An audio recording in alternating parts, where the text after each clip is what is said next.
السلام علیکم ورحمۃ اللہ وبرکاتہ۔ میں ہوں نظریات کے ساتھ آکر عبدالسمد۔ مٹا دے اپنی ہستی کو کر کچھ مرتبہ چاہیے، کہ دانا خاک میں مل کر گلے گلزار ہوتا ہے۔ مقدر جن کے اونچے اور اعلیٰ بخت ہوتے ہیں، زندگی میں انہی کے امتحان بھی سخت ہوتے ہیں۔ رسول اللہ صلی اللہ علیہ وسلم نے فرمایا کہ بنی اسرائیل میں دو شخص برابر کے تھے، یعنی بھائی تھے۔ ان میں سے ایک تو گناہ کے کاموں میں لگا رہتا تھا اور دوسرا عبادت میں کوشاں رہتا تھا۔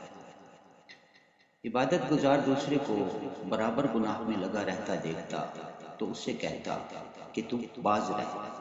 ایک دفعہ اس نے اسے گناہ کرتے پایا تو اس سے کہا باز رہ۔ اس نے کہا قسم ہے میرے رب کی، تو مجھے چھوڑ دے، یعنی تو اپنا کام کر، کیا تو میرا نگہبان بنا کر بھیجا گیا ہے؟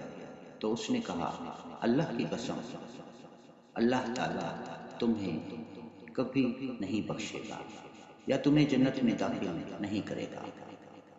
پھر ان کی روحیں قبض کر لی گئیں تو وہ دونوں رب العالمین کے پاس اکٹھے ہوئے۔ اللہ تعالیٰ نے اس عبادت گزار سے کہا کہ تو مجھے جانتا تھا یا تو اس پر قادر تھا جو میرے دست قدرت میں ہے؟ اور گناہ گار سے کہا جا اور میری رحمت سے جنت میں داخل ہو جا۔ اور دوسرے کے متعلق کہا اسے جہنم میں لے جاؤ۔ سیدنا ابو ہریرہ رضی اللہ تعالیٰ عنہ اس حدیث کے راوی ہیں۔ اس ذات کی قسم اٹھا کے کہتے ہیں کہ اس ذات کی قسم جس کے ہاتھ میں میری جان ہے، اس نے ایسی بات کہی جس نے اس کی دنیا اور آخرت خراب کر دی۔ اس قصہ میں اصحاب خیر و صلاح اور اہل حسنات کو یہ تعلیم ملتی ہے کہ انہیں اصحاب عزیمت بھی ہونا چاہیے اور برائی کے ماحول کے اثرات قبول نہ کرنا چاہیے۔ نہ برائی سے بچنے والے اس کی برائی کو پورے عزم و استقامت سے رد کرنے والے ہوں، تاکہ اہل شر پر ان کی عزیمت و استقامت کا روب چھا جائے اور وہ ماحول سے متاثر ہونے والے نہ ہوں، بلکہ ماحول کو متاثر کرنے والے ہوں۔ اللہ کی قسم جس کے ہاتھ میں میری جان ہے کہ اس مجتہد نے ایسا کلمہ زبان سے ادا کیا جس نے اس کی دنیا اور آخرت تباہ کر دی۔ معلوم ہوا کہ کسی خاص شخص کے متعلق یہ نہیں کہنا چاہیے کہ اللہ تعالیٰ تمہیں نہیں بخشے گا، اور اس کی قبیل ہے کہ انسان کسی خاص شخص کو کہے تو کافر ہے یا تو جہنمی ہے یا تو جنت میں ہرگز داخل نہیں ہوگا۔ آج کل ہمارے معاشرے میں لوگ فتویٰ لگانے میں ایک منٹ صبر سے کام نہیں لیتے۔ ادھر کسی کو کوئی برا کام کرتے دیکھا اور ادھر ساتھ ہی اس پر کفر کا فتویٰ عائد کر دیا۔ حالانکہ اس کوتاہی کا کتنا بھیانک انجام ہو سکتا ہے مذکورہ بالا حدیث سے عیاں ہے، اس لیے اس عمل سے اجتناب کرنا چاہیے۔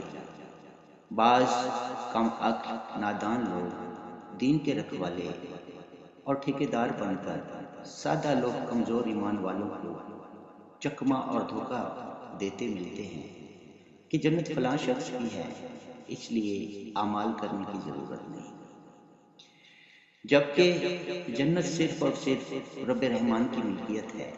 قیامت کے دن کوئی شخص کسی دوسرے شخص کا نگہبان نہ ہوگا۔ سفارش اور جنت میں داخلے کے لیے اسلامی احکام واضح اور روشن ہیں۔ اگر کوئی شخص دین کے ٹھیکیدار کے بہکاوے میں آ کر اعمال صالحہ نہیں کرتا تو اپنی جان سے ظلم کر رہا ہے۔ قیامت کے دن ہر نفس نے اپنی نیکی اور بدی کا بدلہ پورا پانا ہے۔ ایک مثال کے لیے ایک حدیث مبارکہ پیش کرنا چاہوں گا۔ قرآن مجید کی طرح صحیح احادیث میں بھی یہ بات بالکل واضح کر دی گئی ہے کہ کسی مجرم کو رسول اللہ صلی اللہ علیہ وسلم کے آسرے پر نہیں رہنا چاہیے۔ قیامت کے دن حضور صلی اللہ علیہ وسلم یا کوئی اور ہستی اس کی کوئی مدد نہیں کریں گے، اس کے لیے سورہ آل عمران کے آخری رکوع ملاحظہ کیے جا سکتے ہیں۔ اس موضوع کی بکثرت روایات کتب حدیث میں آئی ہیں۔ طوالت سے بچنے کے لیے میں یہاں صرف ایک روایت بیان کر رہا ہوں۔ بخاری شریف کی یہ روایت ہے۔ سیدنا ابو ہریرہ رضی اللہ تعالیٰ عنہ کا بیان ہے کہ ایک موقع پر نبی رحمت صلی اللہ علیہ وسلم ہمارے درمیان کھڑے ہوئے اور خیانت کے بارے میں گفتگو فرما رہے تھے اور آخرت کے نتائج کے اعتبار سے اسے غیر معمولی اہمیت کا حامل گناہ قرار دیا۔ آپ نے فرمایا، قیامت کے دن میں تم میں سے کسی شخص سے اس حال میں ہرگز نہ ملوں کہ اس کی گردن پر کوئی بکری لدی ہوئی ہو اور وہ پکار رہی ہو، یا اس کی گردن پر کوئی گھوڑا لدا ہوا ہو اور وہ آواز دے رہا ہو، پھر وہ شخص کہے، اے اللہ کے رسول میری مدد فرمائیے، جس پر میں کہوں گا مجھے تمہارے معاملے میں اللہ کی طرف سے کوئی اختیار نہیں ہے، میں تو جو حق پہنچانا تھا تمہیں پہنچا چکا ہوں، یا میں تم میں سے کسی شخص سے اس حال میں ہرگز نہ ملوں کہ اس کی گردن پر کوئی اونٹ لدا ہوا ہو اور وہ کچھ بتا رہا ہو، پھر وہ شخص کہے، اے اللہ کے رسول میری مدد فرمائیے، جس پر میں کہوں گا مجھے تمہارے معاملے میں اللہ کی طرف سے کوئی اختیار نہیں ہے، میں تو جو حق پہنچانا تھا تمہیں پہنچا چکا ہوں، یا اس کی گردن پر کوئی ایسی شے ہو جو خاموش ہو، پھر وہ شخص کہے، اے اللہ کے رسول میری مدد فرمائیے، جس پر میں کہوں گا مجھے تمہارے معاملے میں اللہ کی طرف سے کوئی اختیار نہیں ہے، میں تو جو حق پہنچانا تھا تمہیں پہنچا چکا ہوں، یا اس کی گردن پر چمڑے کے ٹکڑے ہوں، پھر وہ شخص کہے، اے اللہ کے رسول میری مدد فرمائیے، جس پر میں کہوں گا مجھے تمہارے معاملے میں اللہ تبارک و تعالیٰ کی طرف سے کوئی اختیار نہیں ہے، میں تو جو حق پہنچانا تھا پہنچا چکا ہوں۔ یہ بخاری شریف کی حدیث نمبر 2908 ہے۔ ناظرین کرام، قیامت کے دن نبی رحمت صلی اللہ علیہ وسلم صرف اس شخص کی سفارش کریں گے جس کی اللہ تبارک و تعالیٰ نبی رحمت صلی اللہ علیہ وسلم کو اجازت دیں گے۔ نبی پاک صلی اللہ علیہ وسلم نے فرمایا کہ کلکم رائن و کلکم مسئول عن رعیتہ، کہ تم میں سے ہر شخص نگہبان ہے اور قیامت کے دن اس سے اس کی نگرانی کے بارے میں سوال پوچھا جائے گا۔ تو نبی رحمت صلی اللہ علیہ وسلم نے فرمایا کہ اے میری پھوپھی، اے میری بیٹی فاطمہ، عمل کما کر لانا، قیامت کے دن نبی پاک صلی اللہ علیہ وسلم محمد صلی اللہ علیہ وسلم تمہارے کسی کام نہیں آئے گا۔ نبی پاک صلی اللہ علیہ وسلم کو کیا دنیا کے اندر سب سے زیادہ محبت اما عائشہ صدیقہ رضی اللہ تعالی عنہا سے تھی۔ ایک دفعہ حضرت اما عائشہ صدیقہ رضی اللہ تعالیٰ عنہا نے نبی رحمت صلی اللہ علیہ وسلم سے پوچھا کہ یا رسول اللہ، آپ مجھ سے اتنی محبت کرتے ہیں تو کیا کہیں آپ مجھے بھول بھی جائیں گے؟